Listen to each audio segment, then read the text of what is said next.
Next, let's change the host name of our router. Always want to change the host name of our router because in most organizations, you're going to have more than one of these routers.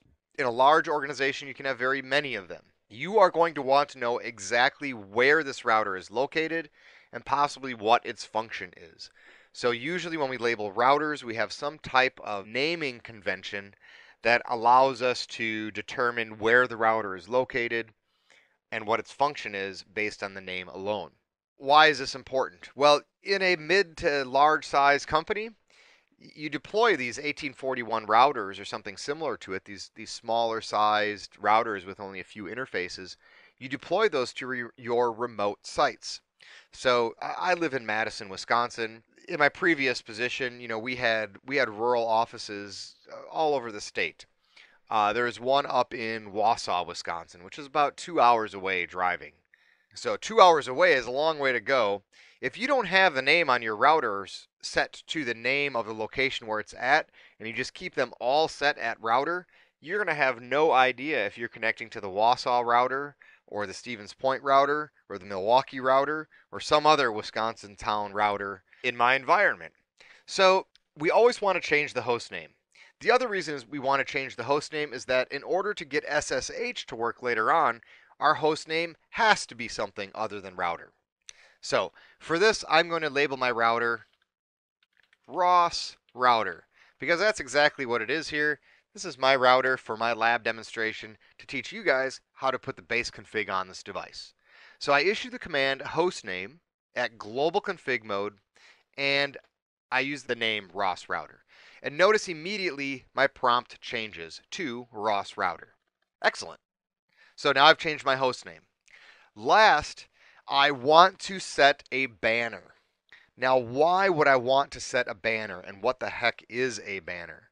Well, a banner is a message that's displayed when you try to log on to the device. The intention of the banner is to alert a user that they should not be logging on to the device if they're not authorized. So you often want to include your company name, an administrator contact, or a telephone number on there to contact should somebody accidentally log on to that device. Does this happen? Yeah, absolutely. It was only a couple months ago. I was doing some work for a customer of mine, and I asked the owner of the company which routers were theirs in their IT closet because there were two of them, and he said we own both of those routers. I said, excellent. So I log on to the first router, and the password I was provided worked just fine, and I did the configuration I needed. Went on to the second router to do that configuration, and the password didn't work. There's no label on the router on the outside. There's no identifying information to say who owned it. So what I did was, based on the information I had, the organization owned the router. So when you're standing next to a Cisco router and you have a console cable, you can actually do something called the password recovery procedure, which will allow you to recover a password that you don't know, which is what I did. So I recovered the password. In order to do that, you have to reboot the device. So I shut the network down, logged onto the router, found out that this particular router was owned by the internet service provider. And I knew this immediately because one, the config was very complex. There was features on it for their voice over IP system. There was configuration for the T1. There was usernames and passwords for different systems. I immediately saw this and logged out of the router and called the ISP to tell them what I had done and why. And I basically told them, I said, hey, your router wasn't labeled. I assumed it was owned by the organization I'm supporting, so I broke into it and found out it's yours. I'm sorry. I didn't change anything. If this company, though, the ISP, would have put their banner message up saying, hey, this router is owned by such and such, and if you need help with it, you should contact this number. Do not log in otherwise. I would have never have done the password recovery procedure and everything would have been fine. So let's look at how to set up that banner message. To do the banner message at global config mode, I enter the banner command. Now, after the banner command, I can then type a message, but I have to use this goofy concept called a delimiter. Now, a delimiter is a mechanism of saying this is where the beginning of something starts and then the end delimiter says this is where it ends. And the reason we do this is that Cisco command line interface treats spaces as a way of delimiting different portions of the command syntax that we're entering.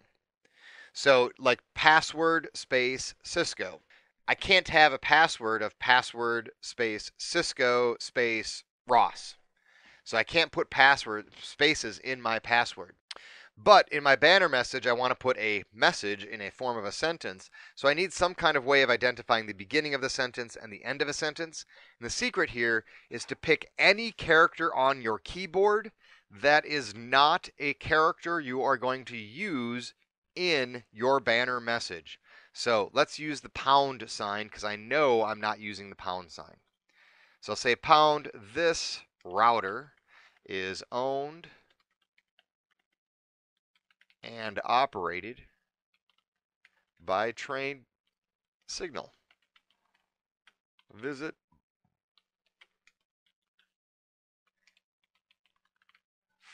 for help.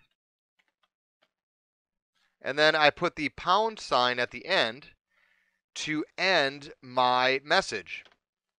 So now that we have the banner configured, let's check it out. We'll go back to user mode, press return to get started. And now, well, that's messy, isn't it?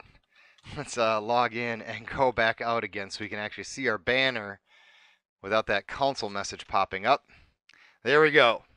Now we get our banner message before we even log in. It says this router is owned by Train Signal. Visit trainsignal.com for help.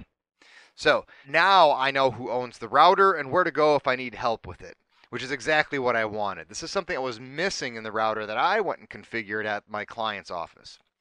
All right, so let's go back to enable mode then. Enter my password.